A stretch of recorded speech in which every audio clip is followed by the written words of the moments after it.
Today, we're going to take a look at 5 Starcle men. You've sent us a bunch of cool stuff, like lyrics and drawings, and there's even a photo of a metal backpack shaped like I don't even know what it is. It's pretty out there, though, that's for sure. We're going to try and understand who FSM were, how their music and art compared to a band like WEEN, and what was up with that, like, animosity towards WEEN. Yeah, it's a fascinating case. I mean, we're not just talking about a band, you know? It's like they created their own world. It is a whole universe, right? So, yeah. 5 Starcle men, a band formed in the early 90s. 2 friends, Glenn and Luke. They were known for their experimental music, their really wild visual style, and, well, let's just say their enthusiasm for mind-altering experiences. And yeah, that's one of the first things you notice when you compare them to WEEN. Both bands were not afraid to like bend genres, you know, and really go for the absurd. But WEEN, a lot of times they were using irony and satire, like to comment on society or the music industry. FSM is way more raw, almost like straight from their subconscious, you know? Yeah, like these lyrics from Going to the Desert. It's just the line, going to the desert to smoke some PCP over and over again. Not exactly subtle social commentary, right? Totally. And then there's songs like, damn that fucking song! Yeah. Which is just pure sonic frustration. But it's interesting because WEEN's music, even though it's weird, there's still some structure there. It's accessible in a way. FSM seemed to just reject all conventions. Because they were speaking their own language, they created a world that maybe only they understood. And maybe that's what makes them so interesting, but also why they never really hit it big, like WEEN did. We know from Glenn's interview in Womp magazine that they played some shows, mostly at small venues, but they never really reached a big audience. Was it the music itself? Or maybe something about their approach to art and the industry? Well, in that same interview, Glenn talks about wanting to go to Italy because someone told him in a dream that they'd be huge there. And then he mentions Luke undergoing a refoundation. Yeah. Makes you wonder if there were problems in the band, like personal issues or creative differences that held them back. Yeah, that's possible. You get the sense that they were just on a different wavelength, you know? Not just musically, but like their whole outlook on life. Which brings us to their visuals, which are just as bizarre and interesting as their music. You sent us images of these tablets covered in these weird symbols, and there are drawings, some are childlike, and some are super intricate. And the costumes look like they were put together from like a dream junkyard. Like that metal Sparkle Man backpack. It's this huge spiky thing. It looks like something a warrior from another dimension would wear. I mean, how did they even move around with that thing on? And it's not just random weirdness, you know? There's this theme of death and rebirth that keeps popping up in their visuals. And there are these strange creatures and characters like Little Dementia Boy who show up all over the place. Oh, and then there's that fight placement padded room letter. Which, I have no idea what to make of that. It's different colored rooms, a game with no rules, and some kind of grand prize that involves going home. It's like they're speaking in code or something. Right. And that's where the comparison to WEEN gets really interesting. WEEN definitely had their share of dark humor and disturbing images, but it was often like satirical. Like their song Spinal Meningitis Got Me Down. Yeah. They're singing about a serious illness, but there's this like wink to the listener, like they're playing with these morbid themes. Exactly. With FSM, it's hard to know what they're going for. Like they're inviting you into their own little world, their own mythology, but they don't give you a map. You're just thrown into this world of weird symbols and cryptic messages and unsettling images. It's like you're in a fever dream trying to understand these fragmented images and emotions floating around you. And maybe that's why they were frustrated with WEEN. Maybe they felt like WEEN was like watering down something pure and raw. Like they were making a compromise to be mainstream that FSM wasn't willing to make. So it's a clash of like artistic philosophies. Yeah. We embracing the humor and satire to connect with people, and FSM just going deep inside themselves, making art that's more about expressing themselves than, you know, being popular. Yeah, it's a fascinating question. One we're going to have to explore more as we dig deeper into their work. But it's clear that FSM, they didn't just want to be another band. They were creating their own world, their own way of seeing things. And they weren't afraid to like push people away who didn't get it. So we're looking at like 2 different ways of using weirdness. Yeah. Right? Almost like 2 sides of the same coin. Yeah, that's a good way to put it. When they love to do parodies and like mix different genres together, they're really good at like taking music apart, you know? But FSM, it seems like they were more interested in building something new, using their own experiences and like things they were obsessed with. And that's why the visuals are so important, I think. It's not just like something extra, you know, it's a big part of what they were doing. Exactly, like those tablets. They're not just random scribbles. They have all these symbols and things that keep showing up, like a visual language they're making. Yeah. You've got spirals and arrows and these creatures that look like bugs or embryos. It's like they were trying to draw a map of their own inner world. It's kind of like those outsider artists, you know? The ones who make these super detailed worlds with their own rules and logic. A lot of times they use mythology or religion or their own experiences. That's a great comparison. And just like those artists, it feels like FSM weren't making this stuff for an audience. They were making it for themselves, trying to understand their own reality, which, given their, love of psychedelics, was probably pretty wild and unpredictable. You said earlier that WEEN and FSM both deal with dark themes, but in totally different ways. I'm thinking about that little Dementia Boy story we found. It's this weird, kind of broken up story about a boy who dies and comes back to life. He travels through different dimensions and meets all these crazy creatures.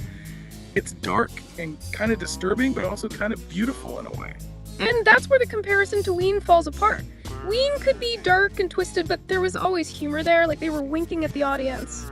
With FSM, it feels more like they're really struggling with these big ideas about life and death, trying to deal with it through their art. So maybe they didn't like WEEN because they thought WEEN was making light of something serious. Like maybe they saw WEEN's humor as a way to avoid the darkness, while FSM was diving right into it. That's an interesting theory, and it connects to what we were saying before about FSM rejecting musical norms. Maybe they saw WEEN playing with pop culture and familiar genres as betraying what they believed in. So it wasn't really about hating WEEN's music. It was more about what WEEN represented.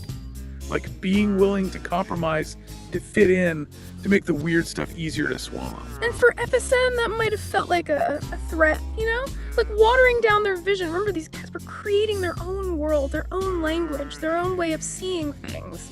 And in that world, anything that seemed too normal or commercial might have felt like the enemy. Yeah, they built this elaborate sand castle and WEEN came along with a bucket of water, was about to wreck it. And we have to think about the time period too, right? This was the early 90s. Things were changing a lot in the music industry. Grunge was blowing up, alternative rock was going mainstream, and the line between underground and commercial was getting blurry. Maybe for FSM, who were so committed to their own weird vision, this felt like a bad thing. Culture was becoming all the same. So maybe their dislike of WEEN wasn't personal. It was more like a symptom of a bigger anxiety about art and culture. They were fighting to keep something pure and real in a world that was becoming more fake and manufactured. That's a really smart point. And it shows what's so interesting about FSM. They weren't just making music or art, they were creating a whole way of looking at the world. A way of seeing things that was strange and beautiful, scary and deep, all at the same time. And maybe that's why people still find their work so interesting today. It reminds us that there are other ways to experience reality, other ways to understand the world. Okay. And sometimes the most powerful art comes from people who aren't afraid to embrace the strange and the disturbing, even if it means they don't become famous. And that brings us back to the listener's question about success. WEEN because they could walk that line between weird and accessible. They got famous. FSM stayed underground, known only to a few people. But does that mean their art was less valid, Yeah. less meaningful? Or maybe their lack of success actually helped them keep their vision pure, allowed them to create without compromise, without having to please the market? It's a great question. And it gets at what makes FSM so fascinating. They were artists who didn't care about the usual ideas of success. They followed their own path, even if it led them to obscurity. And in a world where we're always being told how to be successful, how to be relevant, how to be popular, there's something really powerful about that. FSM remind us that it's okay to be different, to be weird, to make art that challenges and provokes, even if it doesn't fit in. They were like explorers charting a new territory. A territory that might be too strange or too hard for some. But for those who are willing to go there, it offers a glimpse of a world that's both scary and exciting. A world that changes how we understand what art can be, what reality can be. So we've got this band creating their own world, kind of pushing back against the mainstream. Maybe even seeing bands like WEEN as a threat to that world. It's not just about the music industry though, right? We've talked about them using psychedelics and how those experiences seem to be a part of their art. Yeah, like that invention Glenn describes in the Womp interview, the one that lets you see into every life at 20 times per second. Sounds like something straight out of a trip. Totally. And, those experiences can be so intense, they can change how you see reality. So it makes sense that something like WEEN's music might have felt off to FSM even threatening. Like it was pulling them back into a world they were trying to escape. A world that's suddenly boring and meaningless compared to these, like, cosmic revelations they're having. Think about it. If you're convinced you're dying every second, battling demons, receiving transmissions from other dimensions, then anything that doesn't fit into that is going to feel like an intrusion, right? Right. A distraction from the truth you've found. So WEEN's humor, their pop culture references, those catchy melodies, it all becomes just noise messing with the cosmic symphony they're trying to hear. Maybe that's the key to understanding their thing with WEEN. It wasn't personal or about the music, it was about two completely different ways of understanding reality. WEEN using humor and satire to deal with the absurdity of it all, FSM going deep inside themselves, using their art to navigate the chaos and make sense of the universe as they saw it. And in a way, both approaches are valid. Both are valuable. WEEN gave us laughter and irreverence.